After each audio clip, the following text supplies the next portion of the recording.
Britain's factories are going dark, not from war, but from the cost of keeping the lights on. Steel mills idle as energy bills erase profits overnight. Car output just hit a 70-year low, and economists warn the United Kingdom is on course to become the first nation to unindustrialize itself. The Treasury is scrambling to fill a £20 billion hole while investors dump British bonds at 1990s-era yields. For a country that once forged the modern world, the question now isn't when recovery begins. It's whether Britain can still afford to make anything at all. That blow landed on a base already weakened by years of decline. Total vehicle output across 2024 slipped below 1 million units, down 12% from the year before, according to the Financial Times. Manufacturers called it the clearest sign yet that the United Kingdom's long effort to remain an automotive power is faltering. They blamed high energy costs, aging plants, and supply uncertainty as global demand shifted toward electric vehicles. The UK once exported machines, ships, and cars that defined modern industry. Now, production runs shorter each quarter. Energy has become the pivot point. Industry groups told Reuters that Britain faced the highest industrial electricity prices among all International Energy Agency members in 2023. Gas still anchors the nation's power grid, and the wholesale market passes that cost through every factory light and furnace. Some relief has been promised. In August, ministers proposed raising the exemption from grid network charges for energy-intensive users to 90% from 60%. That measure, Reuters noted, may help a handful of steel and chemical producers, but France's nuclear fleet means its industrial users pay less than half Britain's rates. Gas sets the power price in Britain almost every hour. Until that changes, competitiveness remains theoretical. Official data show production swinging month to month without momentum. The Office for National Statistics reported a 0.9% fall in January, followed by a 0.7% rise in August. Pharmaceutical output offered a brief lift, but mining and quarrying continued to contract. The short rebounds disguise a long descent. Energy-intensive industries have been shrinking for nearly a decade. Surveys tell the same story. The S&P Global Manufacturing Index fell to 46.2 in September, signaling contraction, then rose to 49.7 in October after Jaguar Land Rover resumed work. Analysts warned that the uptick owed more to backlog clearing than to genuine recovery. Each time factories stumble, the path back grows steeper. Production and sentiment now move together. A single closure can tilt the entire index. Investors saw the risk curve bend in real time.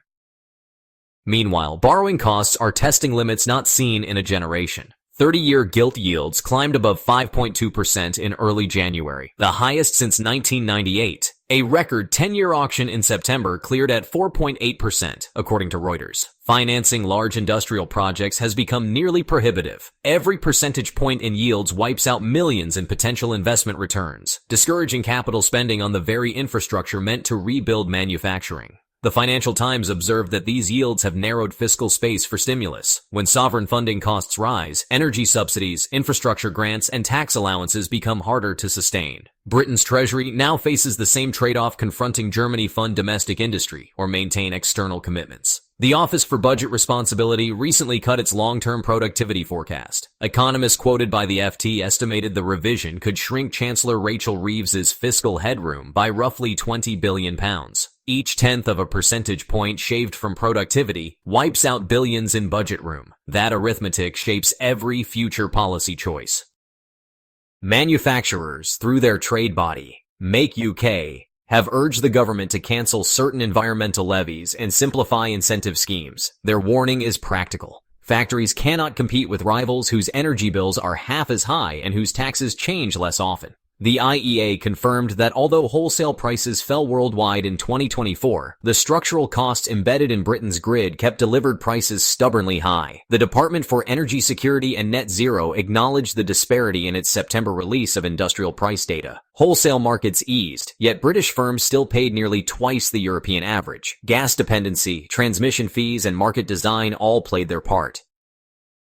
The geopolitical dimension compounds the pain. Britain joined European allies in banning Russian fossil fuels and later extended sanctions to Russian liquefied natural gas. The decision advanced national security aims but raised input costs across industry. Diversification came with a price higher bills, greater volatility, and slower rebuilding of domestic supply capacity. Reuters reported that manufacturers have slowed investment to the weakest level relative to sales since 2017. Many are waiting for clarity on energy pricing reform and the next budget's capital allowances. A year of hesitation can undo decades of accumulated expertise. When capital spending stalls, demand rebounds elsewhere. In towns like Sunderland, that policy meant another night shift gone. Employment surveys show factory payrolls contracting for most of 2025, even as service jobs expand. The divergence conceals regional damage. A single plant closure can erase a tax base. Once workers move on, reopening becomes almost impossible. The Financial Times highlighted how this has hollowed out industrial towns. Local economies that once powered global exports now depend on warehouses and short-term logistics contracts. Automotive manufacturing encapsulates the paradox. Car makers have pledged over £23 billion to retool for electric models, yet output continues to slide. Plants pause production to reconfigure, and supply chains hang in limbo waiting for demand that may not arrive fast enough. Capital spending rises while employment and output fall, a transition trapped between ambition and affordability. The government's plan to exempt heavy users from 90% of network charges addresses symptoms, not structure. Real reform means rewiring how power prices are set. The current market lets gas dictate the marginal price, even when renewables provide most supply. Without decoupling, subsidies become a revolving door. Industrial planning demands stable signals across 5-year horizons. Price volatility forces companies to add risk premiums, discouraging long-term contracts. At the same time, high gilt yields lift the cost of public investment. The Bank of England held rates at 4% this month, cautious about inflation that remains near target but not yet subdued. Holding rates high steadies the currency, but deepens the chill over industry. Trade figures show another weakness. The goods deficit widened in July to its largest since early 2022, Reuters reported. Export orders remained soft through the autumn. Slower demand from Europe and uncertainty over United States tariff policy have reduced shipments. For manufacturers, these external factors are another reminder that the domestic policy mix must do more of the heavy lifting. Then came the cyber attack. The Jaguar Land Rover incident showed how concentrated Britain's manufacturing base has become. A single company's downtime was enough to drag national output down by a third for a month. Such dependence on a few large players leaves the system exposed to shocks that no fiscal policy can easily absorb. Government spending priorities have also drawn scrutiny. Official data confirm that Britain has committed more than £21 billion to support Ukraine since 2022, including $13 billion in military aid and over $5 billion in non-military assistance. Reuters added that another $3 billion per year is planned through the decade. These allocations reflect strategic alignment with allies, but reduce the fiscal space for domestic industrial relief. Fiscal capacity is finite. Every pound directed abroad is one not available for capital allowances or regional regeneration. The debate now is whether Britain can fund both security commitments and reindustrialization without higher taxes or deeper borrowing. Productivity remains the fulcrum. The FT's analysis of the OBR revisions shows that minor improvements in productivity could restore billions in headroom. For factories, that means investment in automation, new processes, and efficiency gains are not just corporate goals, but national imperatives. Energy policy is the second lever. Industry groups argue that narrowing the delivered power price gap with France and Germany would bring immediate competitiveness gains. Expanding long-term fixed-price contracts linked to low-carbon generation could shield heavy users from quarterly price shocks. Government datasets on industrial energy use provide a baseline to measure whether these ideas deliver real relief.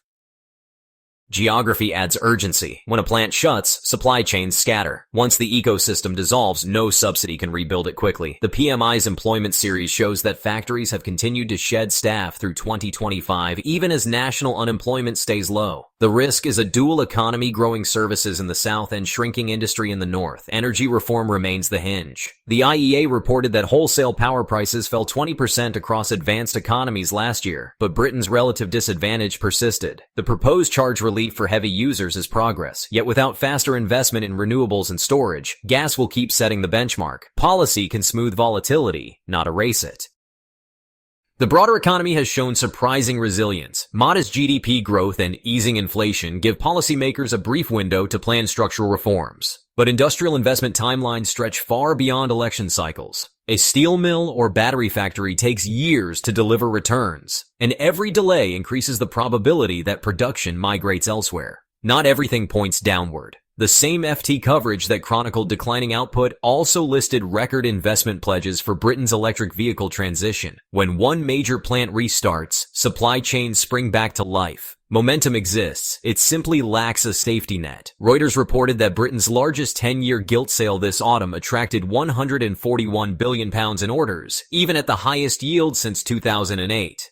Investors still trust the UK balance sheet. They are demanding evidence, not sentiment. If credible growth plans emerge, financing will flow. If not, those same yields will become a verdict on drift. All these strands lead back to a simple test. Can Britain realign energy, finance, and policy fast enough to stop the erosion of its industrial base? The next PMI reading will not answer that on its own, but it will hint at whether the factory floor is breathing again or whether another line has gone quiet for good.